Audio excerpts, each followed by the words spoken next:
Is the ever fabulous Cliff Broadway. Hello there.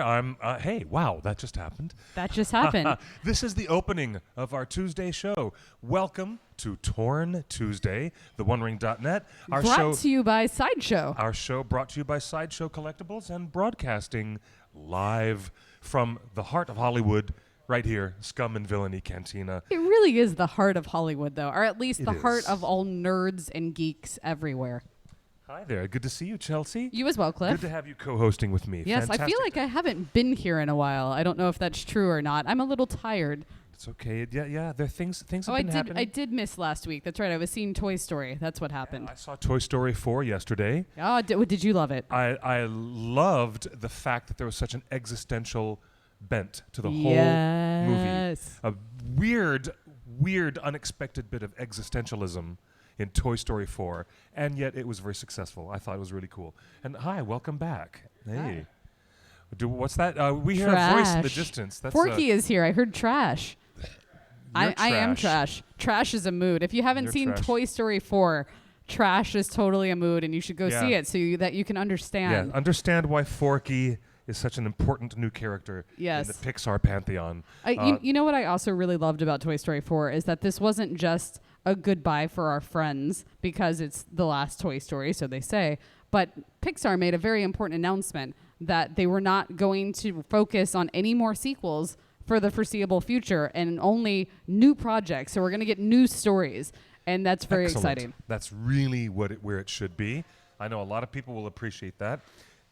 Every day on Twitter, someone will complain, legitimately, not that that's always the case, but against Disney and Pixar and studios in general, the larger studios, putting their efforts just into sequels and not creating new, original content. I mean, the last 25 years of Pixar has been Toy Story 1, 2, 3, 4, Cars 1, 2, 3, Ugh. Monsters 1, 2. Like, all of it's just been sequels, basically. True. Let's try something new. And then they're like, don't ever try something new. Yeah. No, see- No, Good Dinosaur was Pixar. Yeah, Dinosaur? Yes. Good Dinosaur was a Pixar film that that's they different. tried and failed. All right, you guys are talking about the difference between The Good Dinosaur, which was Pixar, and the other CG animated film way before Dinosaur. Pixar called Dinosaur. Yes. That had, believe it or not, they had hired singer-songwriter Kate Bush, the British maven of dark indie rock, before Tori Amos ever appeared. Yes. I do remember that dinosaur. Kate Bush was going to do 2 songs. She did them, recorded them, and I know this because I worked at Disney in the legal affairs department, and I saw the contracts. I know how much money certain actors were paid for the first Toy Story movie. I know how much money Kate Bush was paid for doing 2 songs for the Yep. Dinosaur movie that never showed up. Somewhere buried in the frozen archive, right next to Disney's head, is some amazing music that we'll never hear. We'll never hear it. Maybe we'll get a rarities We'll never album hear from it. Disney at some point. You never know. Are I you like. kidding? Okay, Oh so my a couple gosh. of people were commenting on Pixar, and somebody said, "But I need Incredibles 3." Oh, that's my friend Ryan in Florida. Yes, Incredibles 3. I wouldn't mind. I also really wouldn't mind a Ratatouille 2 because that movie ends with Ratatouille. Like Remy has his own restaurant. And like he's serving all of his other like rat friends, and like I want to know how this goes, and like him Remy. being an entrepreneur for his rat buddies, and do they stop scavenging? And like I need answers. I agree. Now, here, okay, you weren't. All right, we all got into this Disney movie rabbit hole conversation because know. you weren't here last week. But I know. now that we're here, let me just say to the audience, the ones that are watching us live on the air, and the ones that will hear us a little bit later, we do this show. Justin, I can't hear myself think because you're shouting over there. Okay, it's teasing him now.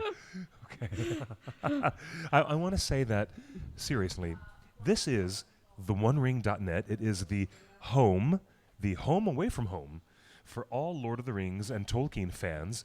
And yet, inevitably, we find ourselves captivated by what else is going on in other fandoms. Absolutely, We do because it all the we time. may be ringers at heart, but that doesn't mean we're only ringers.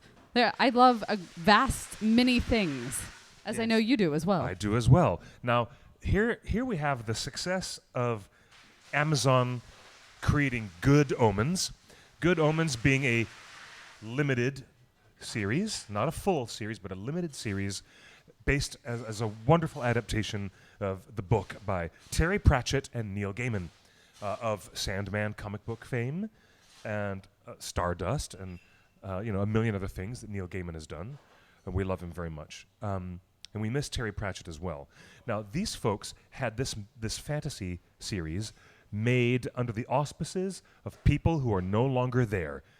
We're going to get to the meat and potatoes of our conversation by looking at changes that are happening in the corporate establishment of Amazon Studios, really important people who were there to help create the deal with the Tolkien estate. People who were there, in the words of our producer, who were shepherding the project along, and now they're gone, while this Tolkien television series has yet to be announced in a more official capacity with who the showrunners are. We don't know who's going to be running it yet. Now, most intriguing is that in the world of fantasy publishing, DC Comics has shuttered and closed down forever their very prominent and successful Wait, let's let's back up. You paused dramatically. You said DC has shut down and closed forever, and then paused. And I was like, DC shut down? Oh no! But they have shut down their imprint called Vertigo. The Vertigo comic books, which is where Constantine, Hellblazer comics appeared, the original Sandman series. Is this where Lucifer was as well? Yeah, Lucifer. Okay. Lucifer as a side project created by Mike Carey, an excellent author. Mike Carey created Lucifer as a side branch of the Sandman series. And of course, there were so many others. Doom Patrol.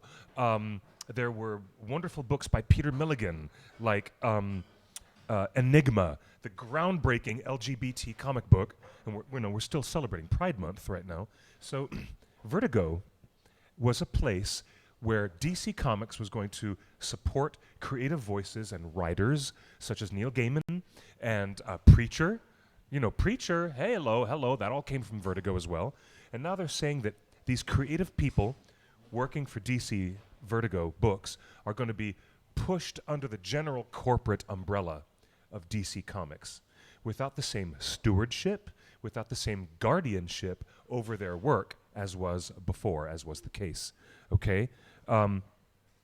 We wouldn't have Preacher or Lucifer or these hit shows.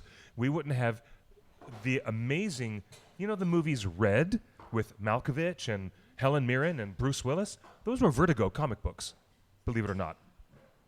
And now I'm looking at a comparison between what is happening in the corporate world of comics and how they've lost what I would consider a haven, a safe haven for certain wild, unrepentantly weird ideas and stories and creative talent to be nurtured under that umbrella of DC Vertigo. And that doesn't exist for them anymore. What happens at Amazon Studios? This is the equivalent conversation when you get rid of the woman who was there a few months ago, who was in charge of genre productions, genre TV shows. And now also, they've lost an important person who is head of marketing and distribution. About 21 hours ago, we saw the news, and I didn't see this until our producer brought this to my attention.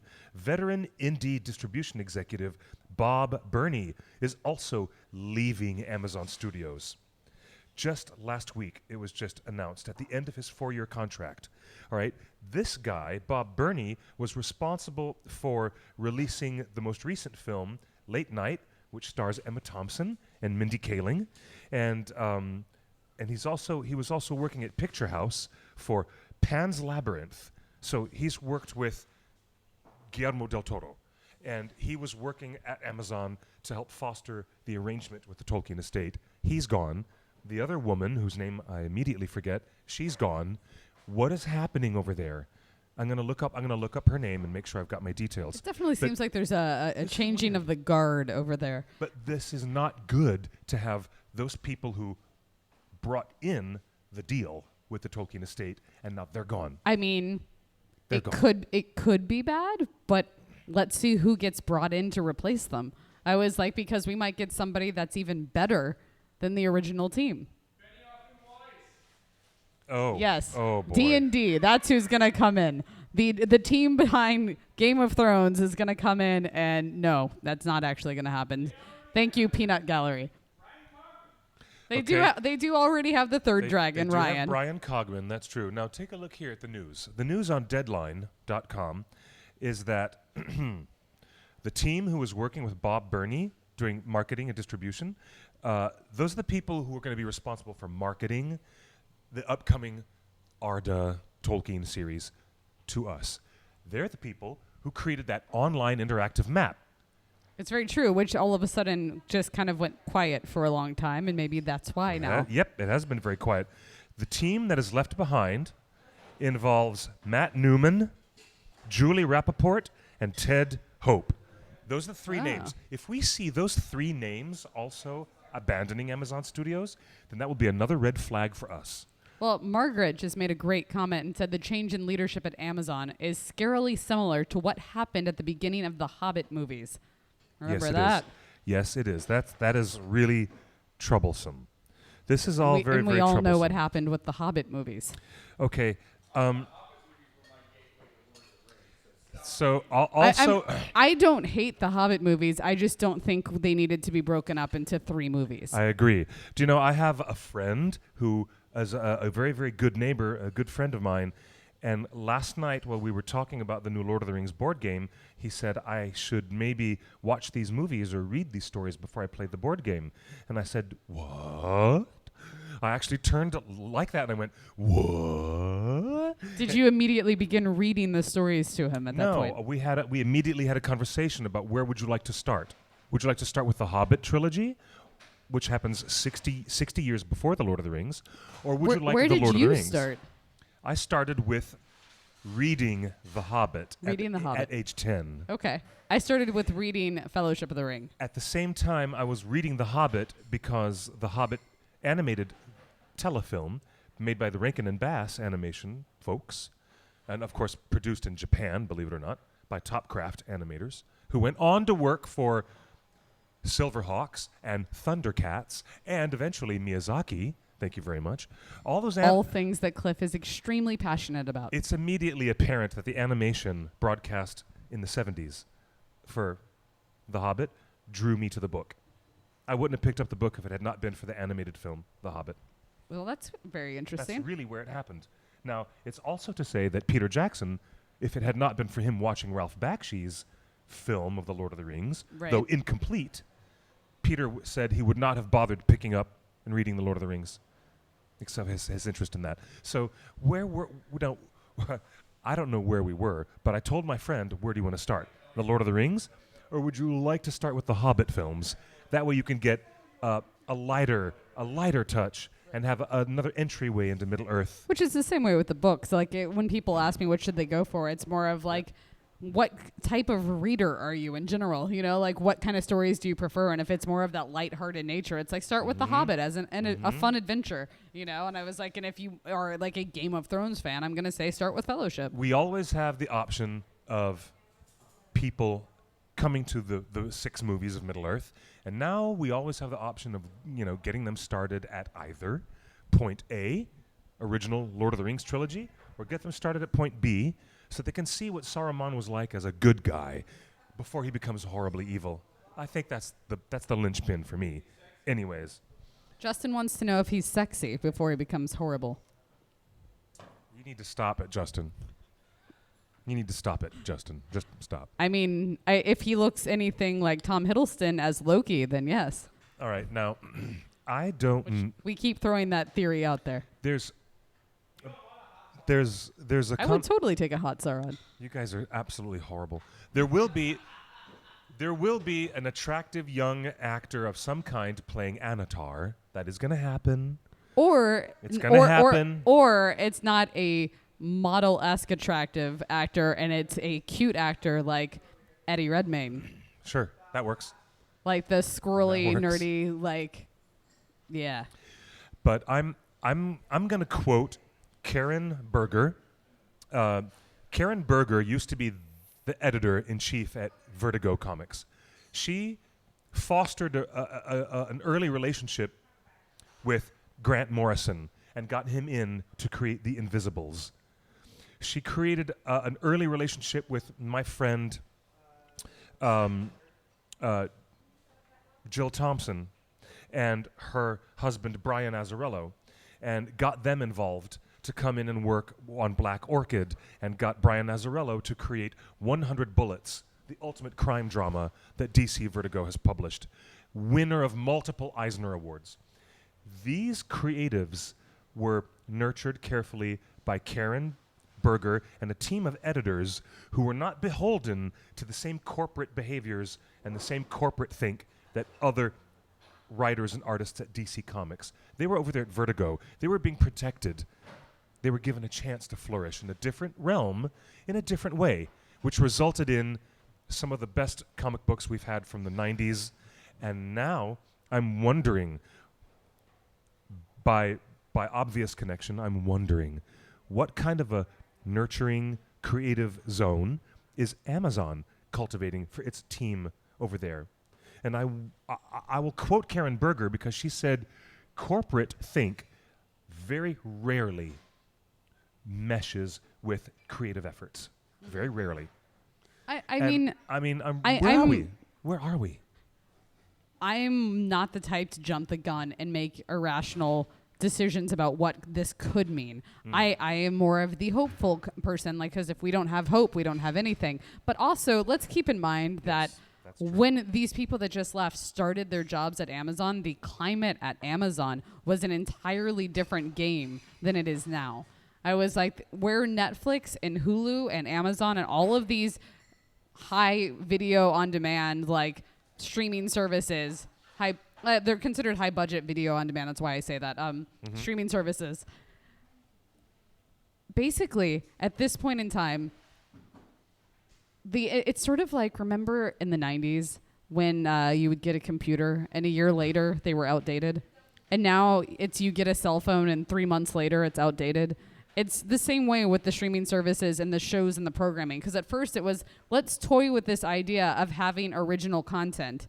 And now it's original content or bust, basically, and they're churning them out like nothing else. So it could be more mutual decisions than the headlines give us.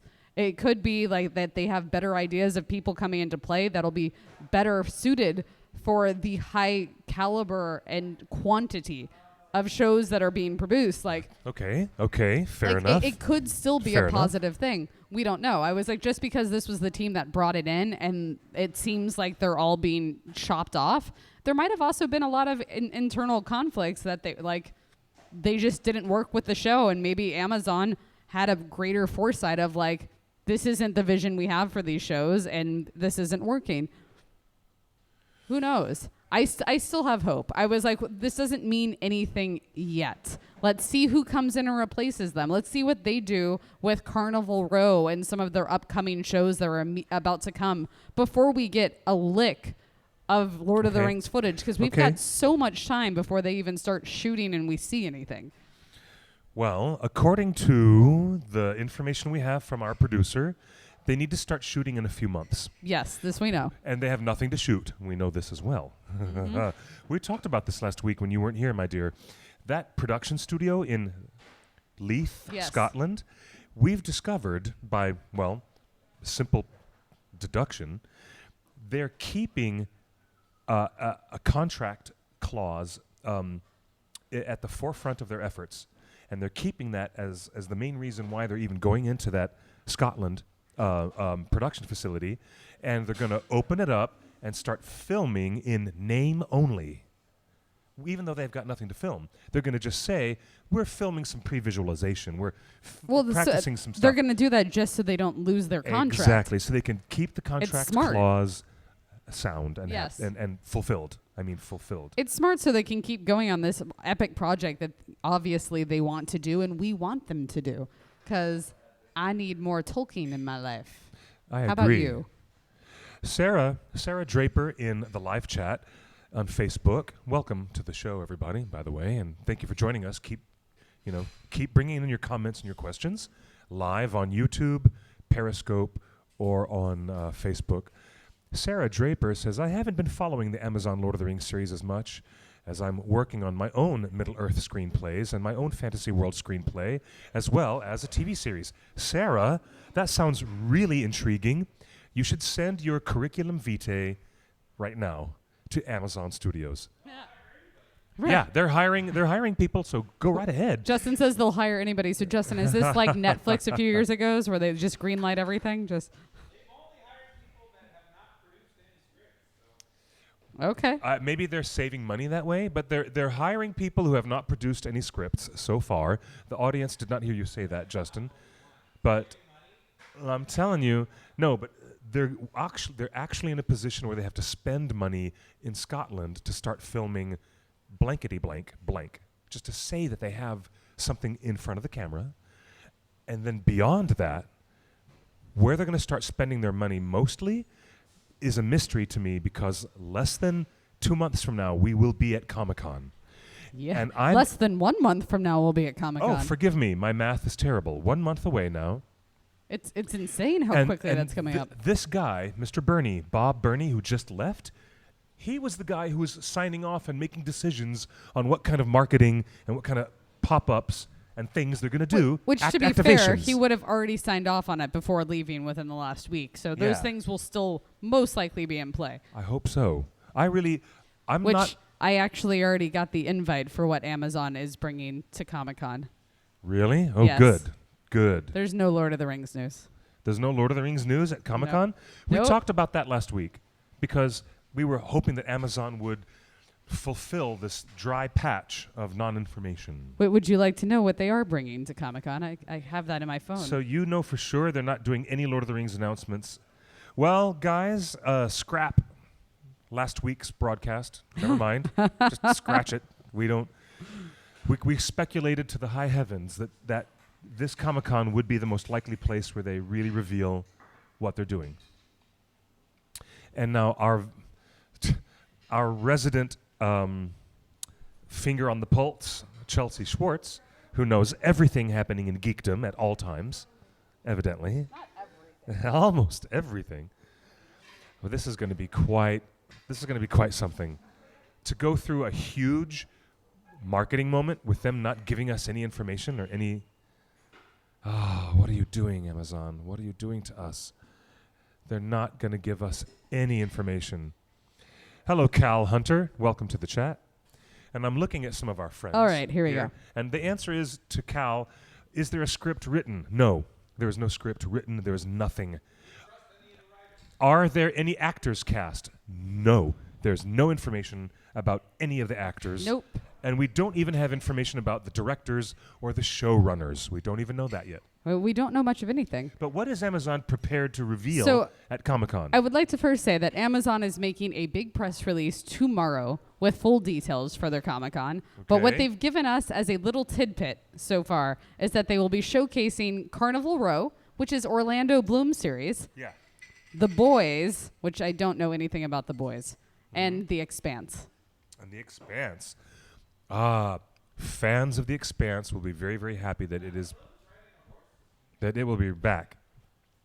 And according to Justin, Orlando Bloom was seen riding a horse this weekend.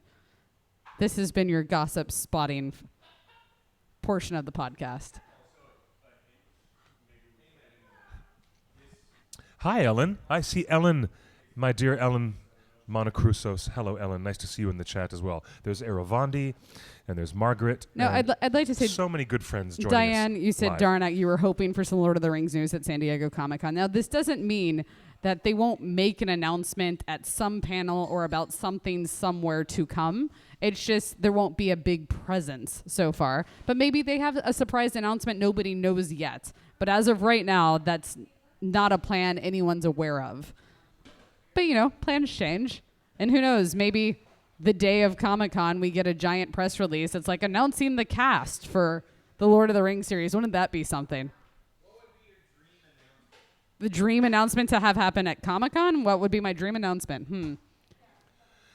My dream announcement would be them saying we're filming in New Zealand and in other places.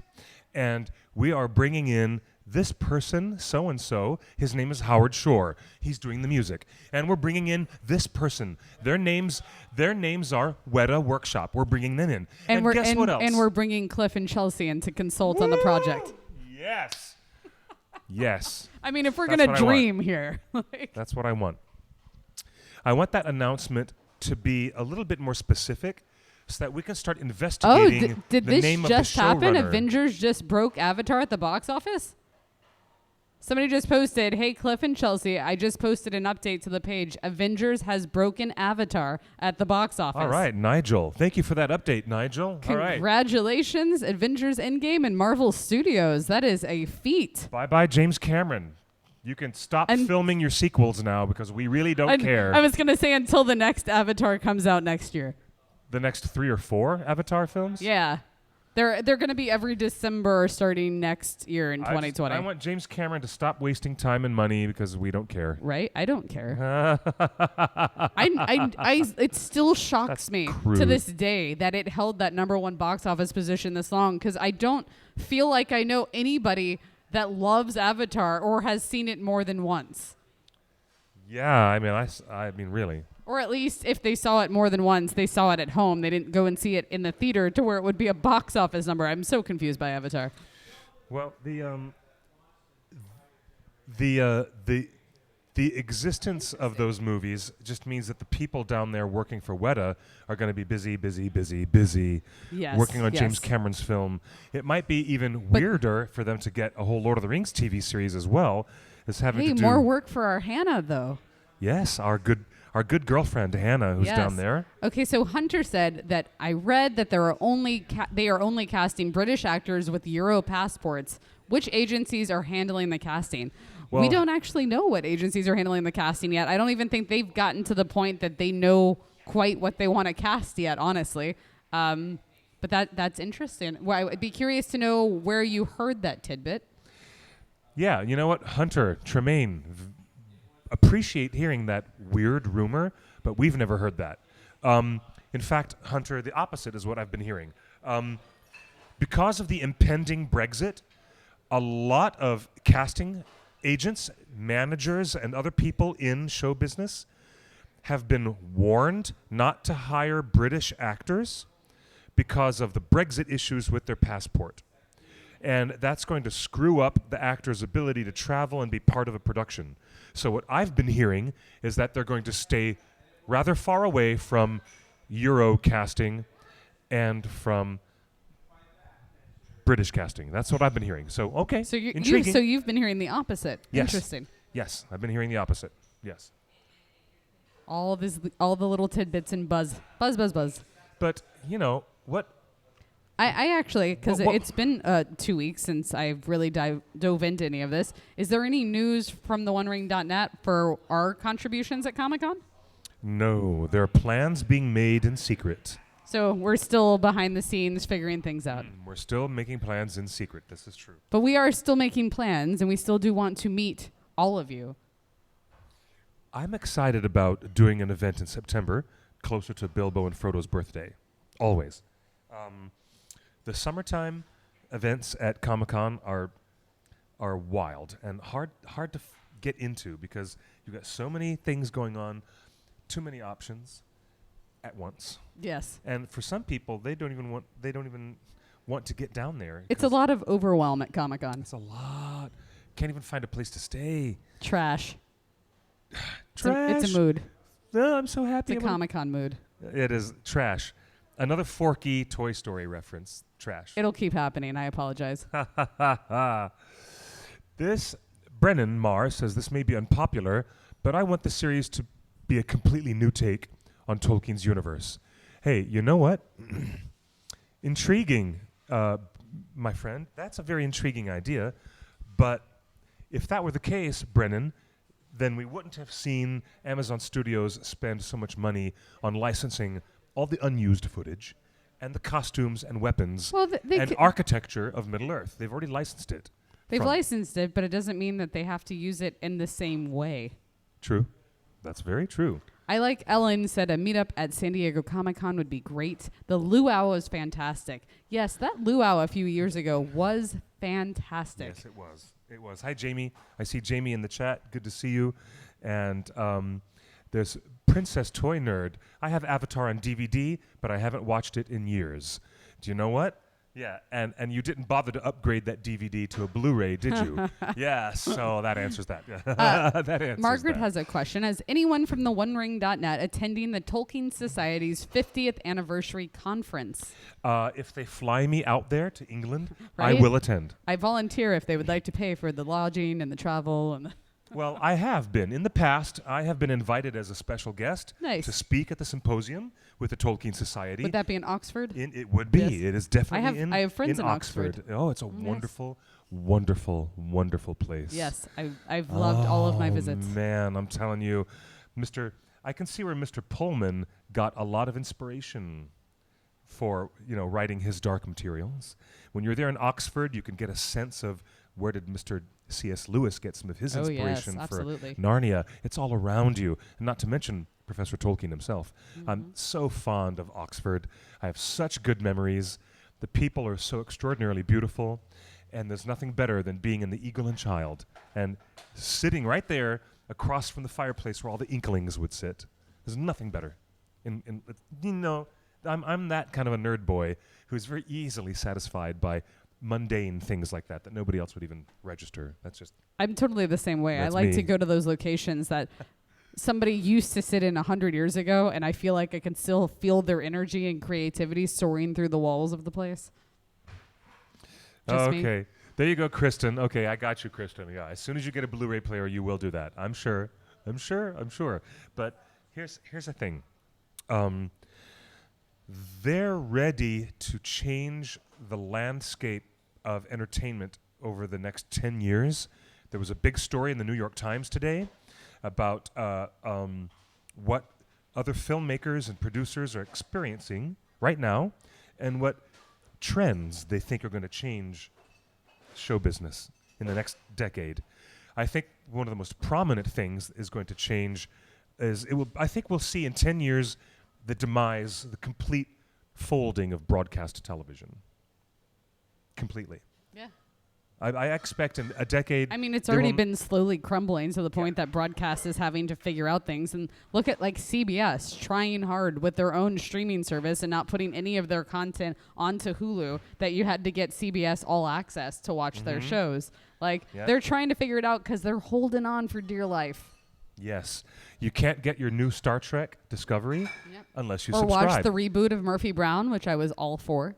I know, right? So all this stuff here is happening, and in combination with augmented reality and virtual reality shows, there will be all kinds of new content, new shows, new movies, and even different venues that will compete with traditional movie theaters. You just got me really excited when you said virtual reality.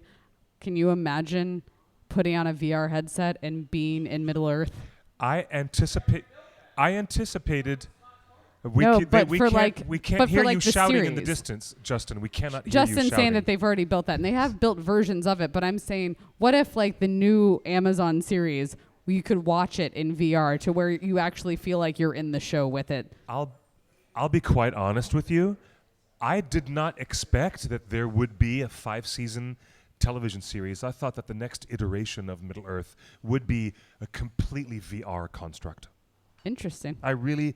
I'm honestly surprised that the Tolkien estate made this deal to make a 5-season high adventure series, a high romance, high fantasy series. I thought it was going to be something else because Justin has already told us that Weta has gone way down into the rabbit hole with Magic Leap. Now, tell us about Smaug's Horde, Justin. What was Smaug's Horde? Was it like a 4 or 5 minute little preview? Is that all it was? It was a virtual reality world within Smaug's Horde in the halls of Erebor, under the Lonely Mountain. And you just had to run away from the dragon and escape this massive dragon while floating across seas of coins, right? So when he told me all about that, and that Magic Leap is going to be such groundbreaking, VR technology that's going to blow everyone else away out of the water, Justin had been filling my ears with all these notions, and I thought Middle Earth was going to be a virtual creation next. And yet, here we are, and I was wrong yet again. Just like I was wrong with the young Aragorn story.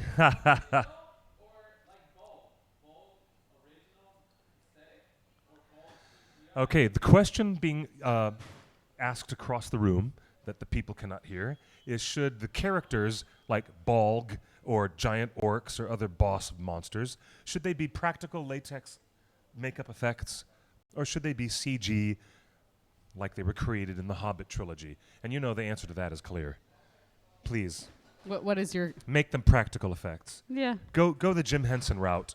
Make that's why the Dark Crystal is made with all these real puppets and creatures. Don't make it CGI. Amazon Studios, if you're listening, I hope that they know that all of us Ringer fans, we have a strong affection for practical effects. We really, really do. Absolutely. I mean, my heart goes out to the entire puppeteers and Muppeteer community. I was like, because they're losing their jobs more and more to all these CGI effects. I was like, there's not as many opportunities for them to showcase their fabulous creature skills. Yes. Yes, indeed. I agree. You know what? We have a live audience actually coming into the Scum and Villainy Yes, Cantina. everybody getting ready for Hello the there. Fat Man Beyond taping that'll be you right doing? after us with Kevin Smith. Yeah, they've know been what? there for a while.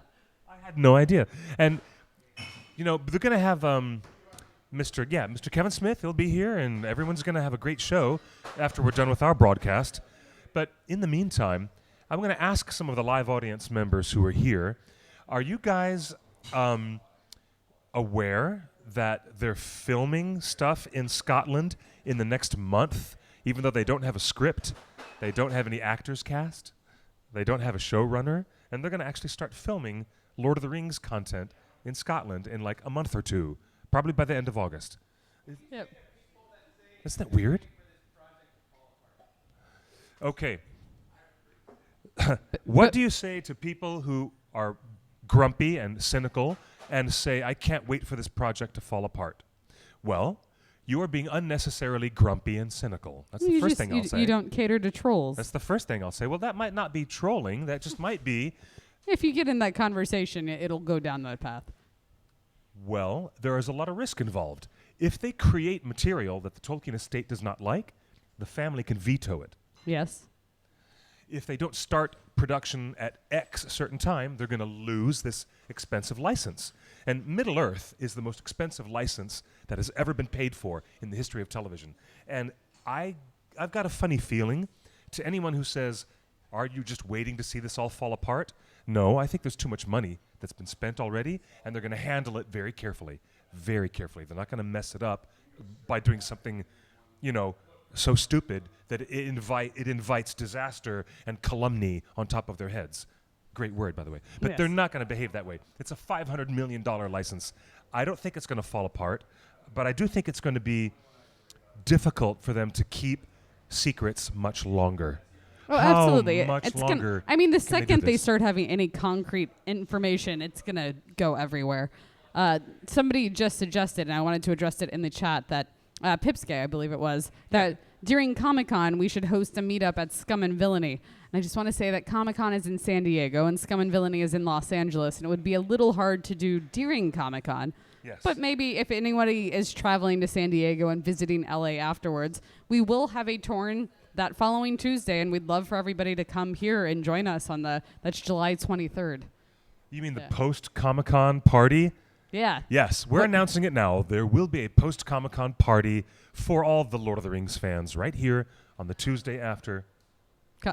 Tuesday after San Diego Comic-Con. Because, the Monday after Comic-Con, you'll just be passed out for, 18 straight hours of being passed out. So, And then Monday we come here, we recover, and then, stick around afterwards because there will be a Fat Man Beyond that night, too. We can hear Kevin talk about all of his experiences on the IMDb boat. Scott Weir, I agree with you 100%. In the live chat, Scott says, they need to move their butts on this already, though. Throw us a frickin' bone, okay? And that's my sentiment, exactly. They did throw us a bone with the map, and then apparently they had a changing of the guards. And then they fired the guy who just created the map. They were like, hey, we got this great interactive map. We're going to tease the entire world. There is Lord of the Rings content coming. Oh, you're fired. Well, I mean, he didn't get fired. His contract came up, and they just went, I mean, we didn't really see the results of that map, so Oh, no. I mean, it had nothing to do with the map. But unfortunately, now the map, we have no idea what's happening with it. It has been very quiet for a few months. I don't even know how to answer, because I get asked this question so often, how to answer people, and they say, don't you know? Don't you already have the secrets? You're the OneRing.net. You're supposed to know the secrets. Okay, well, we did know one big secret, that they were going to do young Aragorn as the opening season, and as many things get reported by the OneRing.net, we told you all about it. All of the news media around the world went with it, and then it changed. That's what happens when a show is in development. It got revised, and they revised it again and again, and within a few months, they changed and said, we're going to approach this story somewhat differently. I mean, it is an anthology series. They can go anywhere they want. They can start anywhere they want. So it's not to say that the OneRing.net is completely wrong, but we were only right for a certain length of time. Let's just put it like that. And we shall be right again. And we'll probably be right again. In the end, the young Aragorn stuff might not happen in season 1, but it'll probably happen around season 4 or 5 when we get near the end of the series. But it'll still happen. I'm going to stand by my guns on that. If anybody wants to come at me on my mentions on Twitter, you can come at me for that whole young Aragorn thing. But I was still, right up to a certain point. It's just going to happen later on. It'll happen later on in the series, I'm sure. What do you think about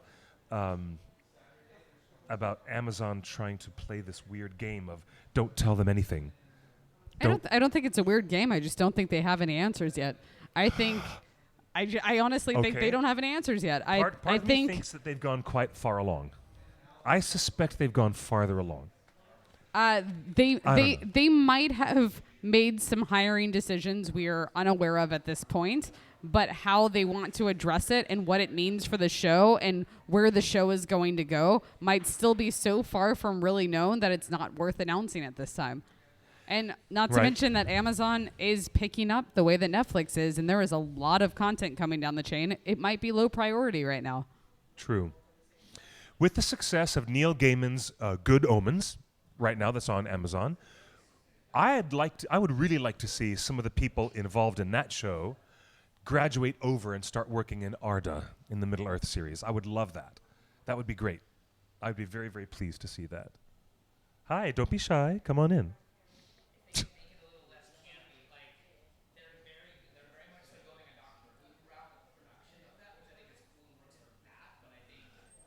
Ah. Oh, yeah. The Good Omens influence is Monty Python all the way, as well as the other influence you just mentioned. Doctor Who, very much so. But, the fact that Amazon is proving that they're happy to work with super talented author like Neil Gaiman and not push him out of the process, but bring him in, that's the only even the fact that they brought That's Ryan Cogman in, he was the key component in bringing George R.R. Martin into the HBO series. He was the funnel there. True. That's true. And also, Mr. Cogman is insisting on clarifying to everyone in these reports that he has not been hired fully. He's just kind of helping.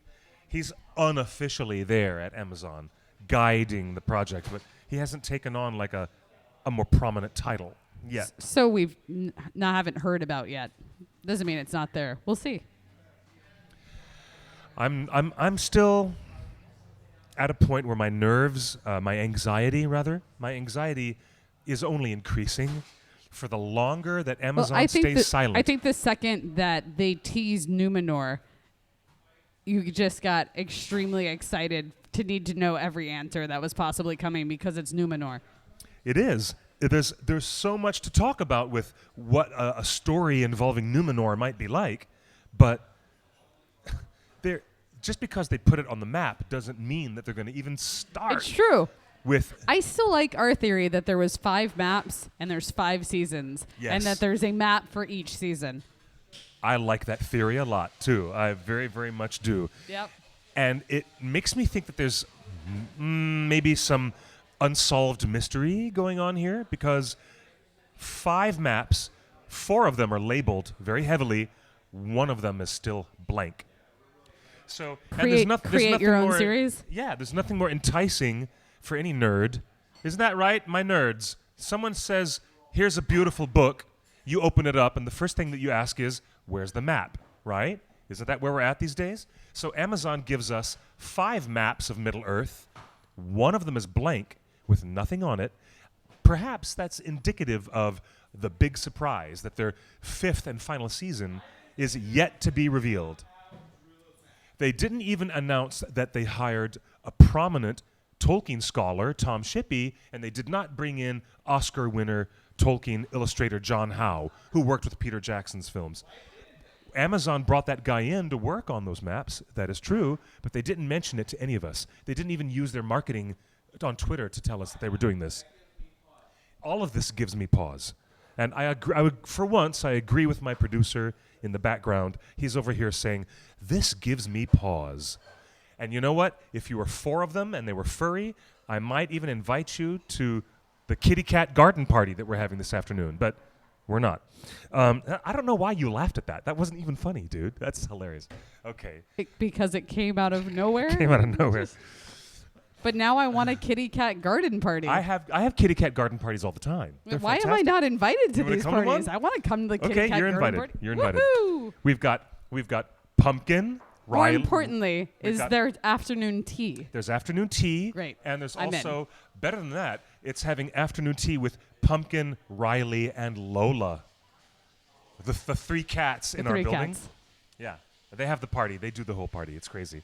I like it. Lola is the queen bee. Pumpkin's the doorman. He's the security. Mm-hmm. And Riley, he's the pole dancer at Oh. the garden party. Anyway, I'm totally making this up. What? Cliff, why hasn't Amazon contacted Torn? Why? The main site for its fans. This doesn't concern you? Well, Scott, they have not contacted theonering.net, except we were the first account that they followed on Twitter. That's it. I mean, as soon as LOTR on Prime made itself known, the only people they followed on Instagram, on Twitter, was us. But otherwise, this community, this very big web community, we have not been receiving any outreach or any secret surprises. They have embedded secret persons into our WonderCon panel. We know that for sure, but whoa. Wait, hold on, what's all this? Jason Somebody's says, just, they're commenting on how we were the go-to source during the Peter Jackson days, that we had a spy on the grounds, and we're still the go-to site for Tolkien-related news. And they hope that Amazon has or will reach out to you once production proceeds. I hope so, too. It would be a lot agree. of fun to have somebody on the grounds again. Jason, in Facebook, that is a wonderful acknowledgement, and I agree. Thank you very much with saying that. We did have a very friendly relationship with the crew and the people working with Peter, but way back in the late 90s, early 2000s, we had a very prickly relationship with New Line Cinema. So we personally had our own involvement trying to get news and insights from Ian McKellen, because I was working personally for McKellen.com before I ever started working for theonering.net. And I was trying to get inside information without New Line Cinema coming in and saying, we're going to put the kibosh on you, you know. So that is what it was like back then. And yeah, you know what? It's a little different now because Amazon is keeping us in the dark, so much in the dark. Digital news wasn't. Not the way it is now. Yeah, I mean, there's a lot more security now. There's a lot more eyes on it. There's a lot more people watching your every move than there was back then. I think it was Indeed. new and exciting at that time to have Peter doing Indeed. production videos and things like that.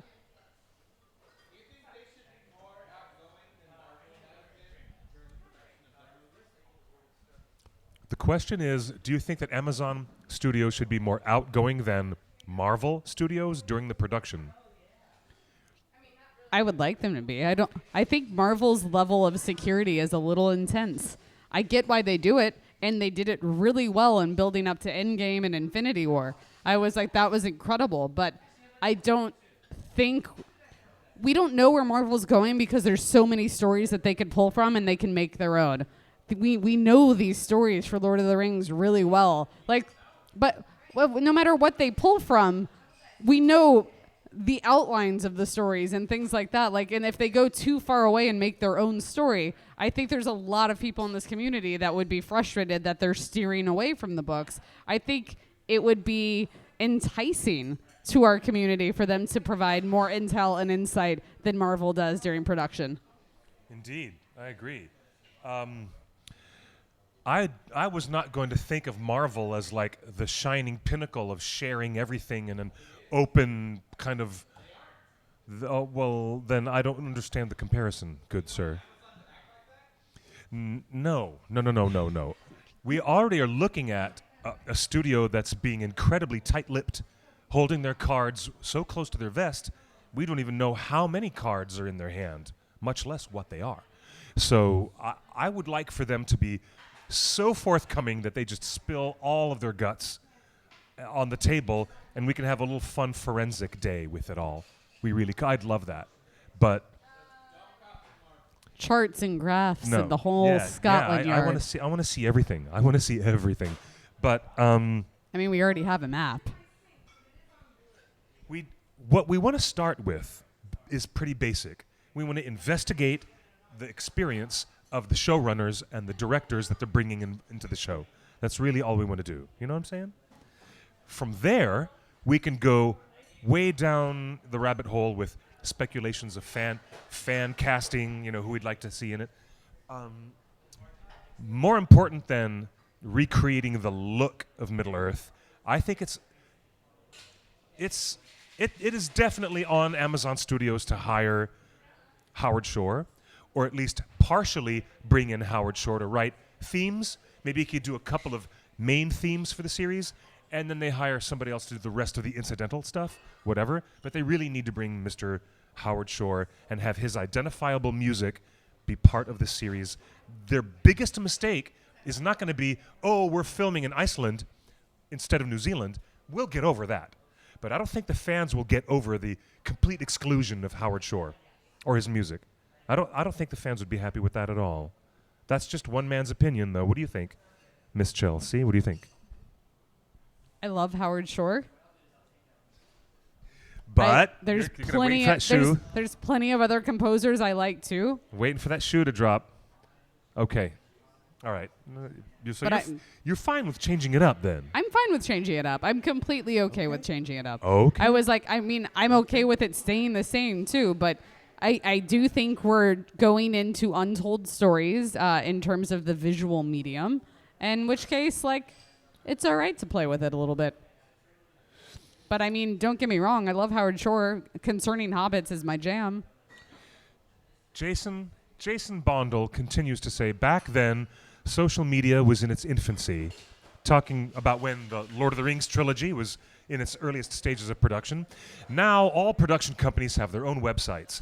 Still, you are, theonering.net, you're the epicenter of Tolkien fandom, which Amazon acknowledged by following you first on Twitter. So I expect they'll reach out in a more official capacity before long. That would be great. That would be really wonderful. Do you know what? Have we got press passes, Justin? We got press for Comic-Con? Good. Then we're going to seek out certain interviews with certain people at Amazon Prime when we get the chance, when we're down there. I'm very intrigued by this.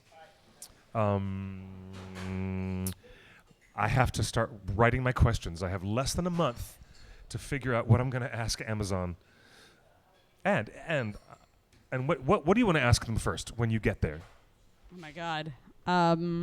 The first question? I mean, it's really just one question. What's going on with Lord of the Rings? Exactly. That's literally the question. Tell me what you can know. Oh, you can't tell me anything? When can you tell me something? Great. Can we be the first people to know it? Can we? Do you know what? That's it. Yeah, that would be the best thing, is to at least ask if we can get an exclusive so we can tell the world what we know about the show.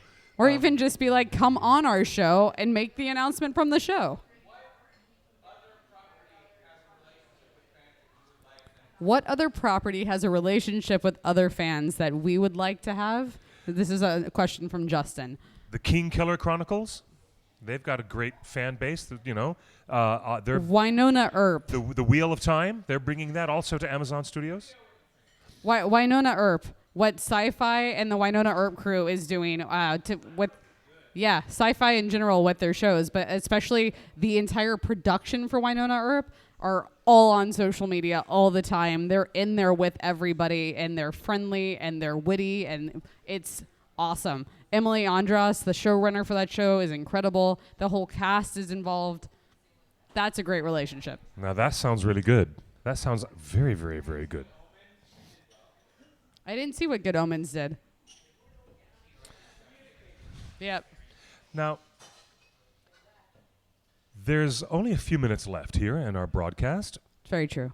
And before we, get to the end of the show, I want to acknowledge all the hardworking staff here at Scum and Villainy. Let's have a round of applause for our wonderful friends here. Thank you. Scum and Villainy. They're so awesome here. A very special acknowledgement to you, Chelsea.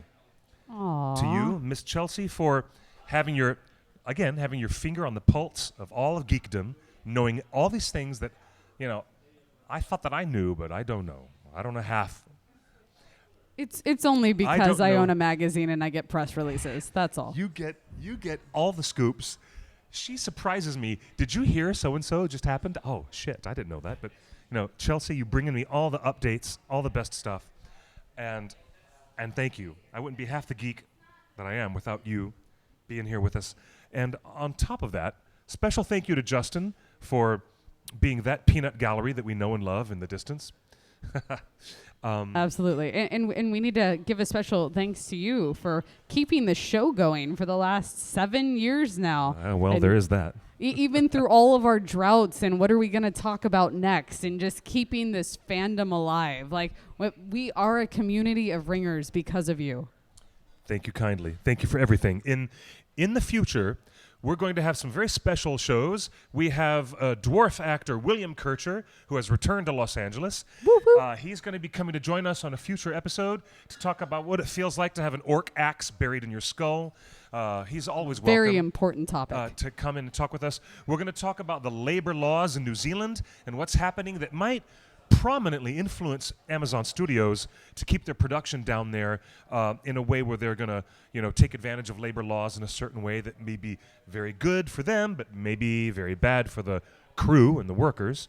We're also going to talk about Fantasy Flight Games' epic, very popular Lord of the Rings, Journeys in Middle-earth. We may even do a playthrough on the show while we talk about it. If you guys are into that, tweet us and let us know. We'll get like an overhead camera set up and we'll do the whole thing right. More than anything, I want you guys out there to know that I'm itching to do a full streaming playthrough of a wildly fun adventure in this board game and how cool it is. I can't wait to show you guys. And the what miniatures in this game are fantastic. If you haven't picked up your own copy, they are literally they blew me away. Actually, I've showed the game to so many of my friends that many of them have bought copies of their own.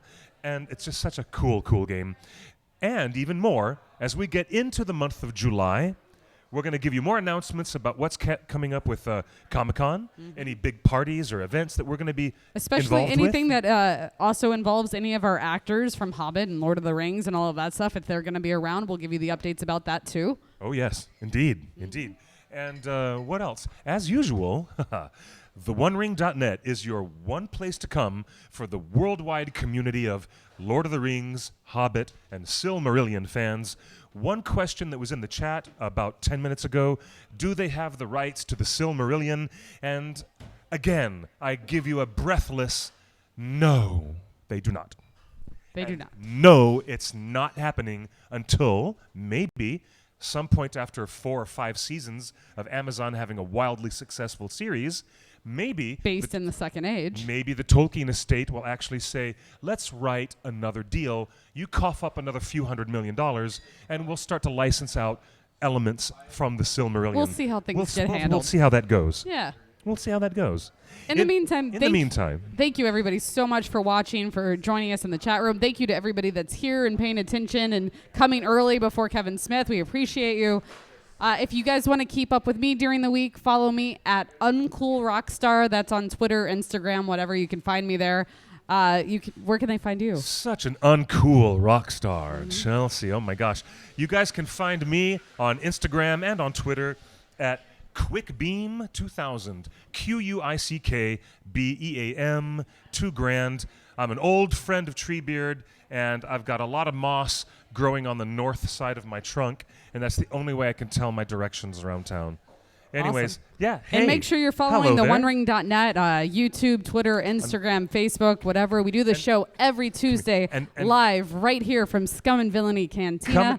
Come and join us next week live at 5. And right there's my good buddy Maximilian. He is the best miniatures painter in LA County. This is the guy who just painted all my wargs and evil creatures and Journeys to The Middle camera Earth. can't actually pan that way to I see know, him, but there's hey, somebody good to see over you. there. He is like the best miniatures painter. We promise. You geeks, hey, geeks unite. Talk to this guy. He's awesome. And hey, thank you, JC, for letting us have our show here. Yes. Thank you, brother. Thanks, Sweet. everybody, for being with us. We'll see you thank next you to week. Sideshow. It's been great. We'll see you guys next week. Until then, buenas noches y buena suerte. That's Elvish. Okay.